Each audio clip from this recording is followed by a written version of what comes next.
Bi dîlan û gerandina govendên folklorî, çaramîn Festîvala Dîlanan li bajarê Qamişlo bi beşdariya 13 komên folklorî ji tevahî navçeyên Rojavayê Kurdistanê birê veçû. Festîvala Dîlanan ji bajarê Rûmelanê dest pê kir û li Qamişloyê li yarîgeha şehîdên 12 Adarê bi dawî bû. Bi gotina endamên Komîteya Amadekar ên Festîvalê, armanca serekeya festîvalê ew e ku folklorên pêkhateyên herêmê di riya pêşkêşkirina dîlanan re ji xelkê re diyar bikin.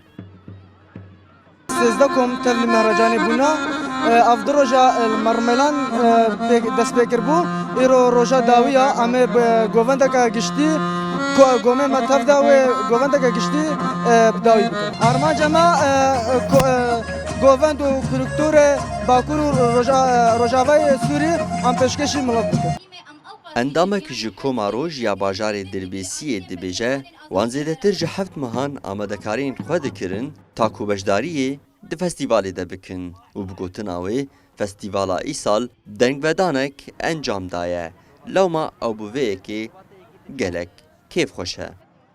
حفت مهمة مسر في مهرجاني مسر دقرن بيستو حفتي مهي ام داكتن باجارير ميلان ام داكتن ما دلي ما سر دكيليز ما مورالي ما قال كي بلند بو ما تشكي قال كي خوش داخس ما هيفي نت كر قوف تشتاكبه بس تشتي ما كر يعني عند خلق عالم قش قالايتكن ومسر كفتني حوالي خورت خوازن. Çaramîn Festîvala Dîlanan du rojan li bajarê Rûmelan birê veçû û li bajarê Qamişlo bi dawî bû ku her komeke beşdar di riya pêşkêşkirina dîlaneka taybet bi reng û folklorê girêdayî pêkhateya wê ku ji Kurd, Ereb, Şerkes û Turkmanan pêk dihatin pêşkêşkirin.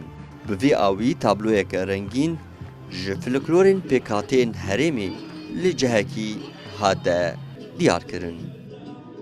Cantar Şernexî, Kurdistan TV, Qamişlo.